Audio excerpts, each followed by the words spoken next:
루카가 전한 거룩한 복음입니다. 주님 영광 받으소서. 그때에 수많은 군중이 모여들어 서로 밟힐 지경이 되었다. 예수님께서는 먼저 제자들에게 말씀하기 시작하셨다. 바리사이들의 누룩 곧 위선을 조심하여라. 숨겨진 것은 드러나기 마련이고 감추어진 것은 알려지기 마련이다. 그러므로 너희가 어두운 데에서 한 말을 사람들이 모두 밝은 데에서 들을 것이다. 너희가 골방에서 길을 대고 속삭인 말은 지붕 위에서 선포될 것이다. 나의 벗인 너희에게 말한다.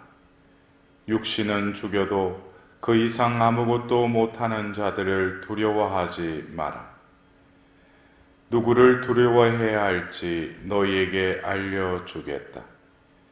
육신을 죽인 다음 지옥에 던지는 권한을 가지신 분을 두려워하여라. 그렇다, 내가 너희에게 말한다. 바로 그분을 두려워하여라. 참새 5마리가 두 잎에 팔리지 않느냐? 그러나 그 가운데 한 마리도 하느님께서 잊지 않으신다. 더구나 하느님께서는 너희의 머리카락까지 다 세워두셨다. 두려워하지 마라. 너희는 수많은 참새보다 더 귀하다. 주님의 말씀입니다.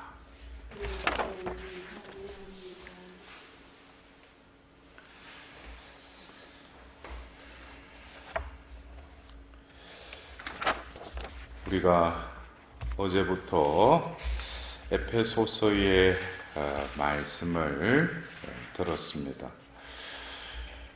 바오로 사도께서 그 에페소인들에게 보낸 이 편지 1장 4절에 보면 세상 창조 이전에 그리스도 안에서 우리를 선택하시어 우리가 당신 앞에서 거룩하고 흠없는 사람이 되게 하여 주셨습니다. 사랑으로 예수 그리스도를 통하여 우리를 당신의 자녀로 삼으시기로 미리 정하셨습니다. 이는 하느님의 그 좋으신 뜻에 따라 이루어진 것입니다.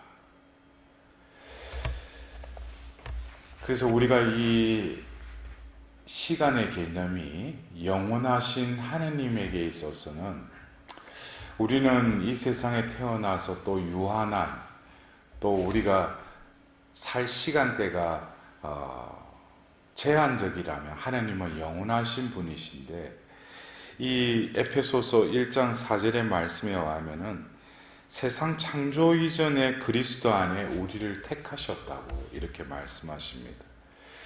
더불어서 당신 앞에 거룩하고 흠없는 사람이 되게 해주셨다고, 또 예수 그리스도를 통하여 우리를 당신의 자녀로 삼으시기로 미리 정하셨습니다. 이것은 바오로 사도가 에페소인들에게 보낸 이 편지를 바오로 사도가 적긴 적었지만 이것은 그에게 영을 통해서 바로 하나님의 그 지경을 보여주셨기 때문에 이런 글을 적을 수 있는 것이죠. 이것을 어떻게 검증할 수 있는 근거도 없고, 그러나 바오로 사도는 바로 그가 율법에 정통한 바리사이였지만 바로 예수 그리스도를 만나고 나서 바로 그 빛 가운데 눈을 읽고 다시 하나니아에서 의해서 눈을 떴을 때 그는 그 앞에 펼쳐진 자신에게 이제 전개될 이 시간대와 공간은 어떻게 보면 자기가 이때까지 타르수스에서 태어나서 예루살렘에서 그 가므레엘 희하에서 또 율법을 배웠던 그가 이제 때가 되어서 부활하신 예수님을 만남으로써 그때부터 그에게 있어서는 같은 인생, 자신에게 그 제한된 이 생에서 허락된 그 생애에 있어서는 어떻게 보면은 그 시간은 계속 흘러가지만 그가 이제 체험하게 될 이 시공간의 개념은 그 전에 예수님을 만나기 전과 또 그 이후 또 하나님께서 그에게 율법을 통해서 하나님과의 올바른 관계를 믿는 그에게 있어서 바로 또 세상이 열렸던 것은 바로 그가 성령을 받았다는 것입니다. 그리고 성령께서 그 그리스도의 영께서 자신을 이끌어 가는데 이제는 내가 어떤 계획을 세우고 내 힘으로 이렇게 살아가는 것이 아니라 무엇이라고 표현 못하지만은 그 하나님의 그 현존이 나를 이끌어가게 하고 또 가서 복음을 전하고 나서 이제 그 이후에 그들 공동체에 편지를 쓸 때도 자기의 어떤 지식적인 것, 경험의 한도 내에서 적기보다는 이제 바로 함께 하시는 그 성령께서 그를 통해서 이 글을 적게 하시는 것이죠. 그렇기 때문에 그가 그 글을 적었다고 하더라도 자신의 지력으로는 이해하지 못하는 그 내용이 담겨져 있다는 거예요. 그래서 오늘 우리는 또 바오로 사도께서 제가 그 에페소서 1장 4절의 그 말씀, 바로 거룩하고 흠없는 사람, 그리스도를 통하여 바로 하나님의 자녀가 되게 해주셨는데 하나님께서는 바로 그 보정으로 무엇을 주셨다고 했어요? 성령을 주셨다고 했어요. 왜냐하면 우리가 하나님의 소유로서 속량될 때까지 이 성령께서 우리가 받을 상속의 보정이 되어 주시어 하나님의 영광을 찬양하게 하십니다. 이것은 우리가 어쩌면 하나님의 자녀라는 것, 또 그리스도인이라는 이것은 그냥 내가 가톨릭 교회에 입교를 했기 때문에 내가 그리스도인이 되고 하나님 자녀가 되는 것이 아니라 이미 하나님께서는 창조 이전부터 우리를 어떻게 선택하셨다는 거예요. 이것은 우리의 그 한계로서는 이해하지 못하지만 그러나 영원하신 분 안으로 들어가면은 하나님이 나를 이미 선택하셨구나. 또 그리고 이 세상에 내셔서 정해진 때에 각자를 부르셔서 하나님 자녀로 부르셨는데 그러면은 믿지 않는 이들과 뭐가 틀린가?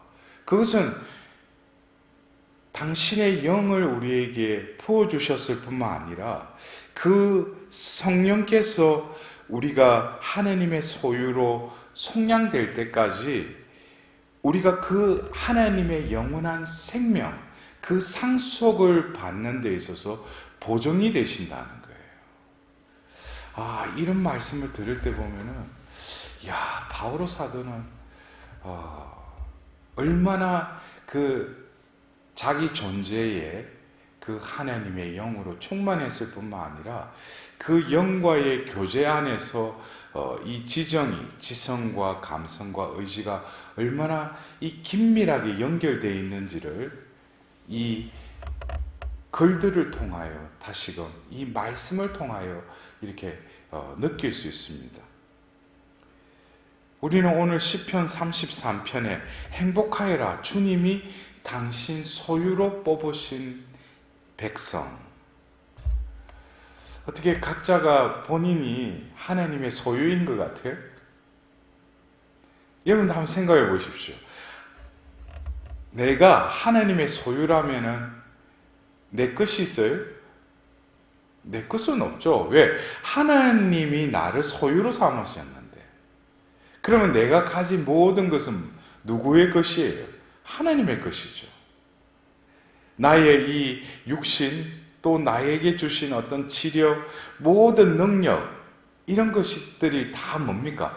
하나님의 소유라는 거예요. 그래서 여러분들 200 몇 장이에요. 우리 봉헌성가에 보면은 성이 이나시오께서 하셨던 그 기도문을 성가로 해가 우리 바치는 경우 때가 있죠, 그죠? 내게 있는 모든 것을 주님께 어떻게 다 되돌려 드린다는 거예요. 이 모든 것이 누구의 것이기 때문에 하나님의 것이니까. 그래서 이러한 내 존재에 대한 그 인식이 되면은 새로운 지평이 열리는 것이죠. 이때까지는 내가 인생을 살면서 내가 어떻게 이 한 생을 어떻게 살아갈까, 먹고 마시고 입고 지내고. 근데 오늘 예수님께서 두려워하지 마라. 모든 것을 뭐예요? 하나님께서 다 알고 계시네. 내 머리카락까지 다 세워두셨다. 여러분들 이거 어떻게 이해하셔요? 저도 요즘 보면 머리를 감다 보면은 이렇게 머리카락에 빠지는데 내 머리카락 숫자가 몇 개인지 어떻게 셀 수 있겠어요? 근데 하나님은 내 머리카락까지 다 세워두셨다고 했어요. 이것이 좀 언어적인 표현이지만 그만큼 뭡니까? 하나님께서는 나를 속속들이 아실 뿐만 아니라 당신과의 이러한 당신의 그 사랑을 부어주고 싶고 당신의 자비로 죄를 용서하고 싶고 그런 하나님의 마음을 우리는 예수님의 이 말씀을 통해서 조금이나마 전율을 느끼게 돼요. 하나님이 다 알고 계시구나. 이 알고 계신다는 것은 어떤 감시 차원에서가 아니라 나를 이 생에서 어떻게 구원에 이르는 길로 이끄시려고 늘 노심초사하시며 나를 이렇게 돌봐주시고 이끌어주시고 인도해 주신다는 거예요. 그러한 하나님의 그 세밀한 그러한 움직임, 또 내 마음속에서 진정으로 내가 느끼고 감지하는 이 모든 것이 내가 느끼는 것이 아니라 하나님의 그 현존으로 내가 바라보고 듣고 행하는 이 모든 것이 하나님에 의해서 이루어진다고 생각하면 여러분들 어떻게 생각하시겠어요? 좀 이해가 안 되는 부분도 있죠. 왜 그래요? 내가 하나님의 소유인데 나는 나라고 내가 나의 이 존재의 소유라고 생각하잖아요. 예? 그러니까 여기서부터 헷갈리는 거예요. 그래서 여러분들 어제 복음에도 그렇고 예수님이 그 바리사이들과 율법학자들에게 너희들은 겉으로는 그럴싸하게 이렇게 보이지만 너희들 안에는 뭐가 가득 차 있다. 탐욕과 사악함이 가득 차 있다 그랬어요. 그래서 어떻게 보면 무덤이라고 그러죠. 해칠한 무덤과 같다. 그러니까 하나님은 우리의 겉모양만 창조하셨을 뿐만 아니라 우리 안도 창조하셨다는 거예요. 그래서 우리가 어떤 의미에서 이 위선이라는 이 단어의 의미를 여러분들은 어떻게 이해하고 있습니까? 저 사람 위선적이다. 이 위선이라는 것은 겉과 속이 다르다는 거죠. 그죠? 근데 우리가 세상에서 통용되는 위선자와 우리 그리스도인으로서의 이 위선이라는 개념은 뭐가 틀리겠습니까? 세상 사람들은 겉으로는 이렇게 하는데 속에서 보면은 별의별 게 감추어져 있는데, 숨겨진 발톱처럼 감춰져 있는데 겉으로는 아주 그럴싸하면 저 사람 위선적이다. 그런데 세상 사람 치고 보면 위선적이지 않은 사람이 어디 있겠어요? 저도 위선적인 때가 있죠. 예? 일일이 내 안에 있는 그거를 다 표출하다 보면 상대방이 오해할 수도 있고 비난당할 수도 있으니까.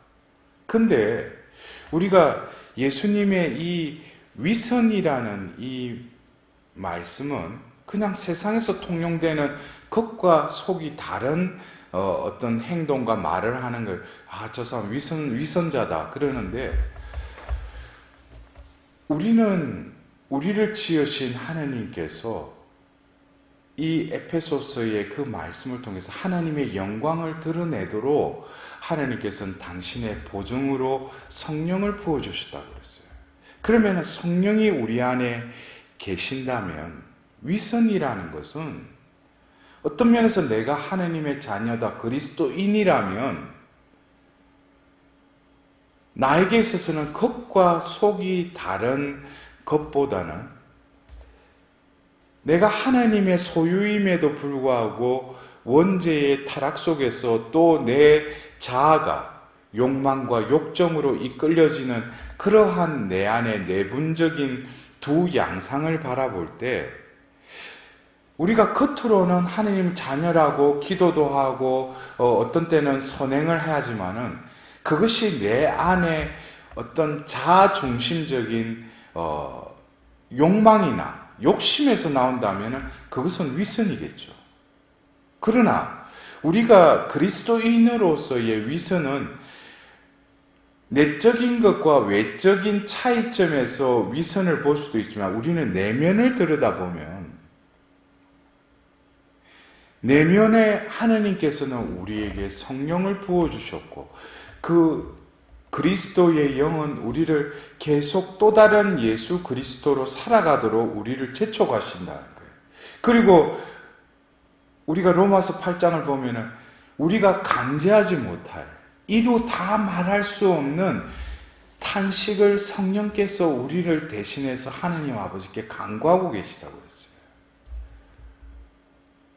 그래서 우리가 그리스도인으로서의 이 위선은 어떤 겉과 속의 어떤 차원보다도 내 내면에 과연 나는 어떠한 원리에 따라서 살아가고 있는가?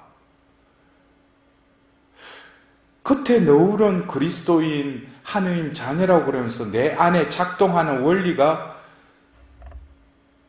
내가 중심적으로 또 내 생각, 내 의지와 내 마음대로 살아간다면 그것은 결국 어디에 반하는 것입니까? 우리 안에 그 영원한 생명의 상속의 보정으로 부어주신 그 성령에 반하는 것이죠. 그래서 어떤 면에서 우리가 위선이라는 것은 겉으로 드러나는 것은 우리가 인간이기 때문에 속기가 쉽죠. 그러나 우리는 영적인 삶을 살아간다면 자기 스스로가 위선이라는 것을 어떤 세상에서 통용되는 그 위선을 뛰어넘어서 우리에게 주신 그 영에 이끌리는 삶과 또 나의 중심적인 삶이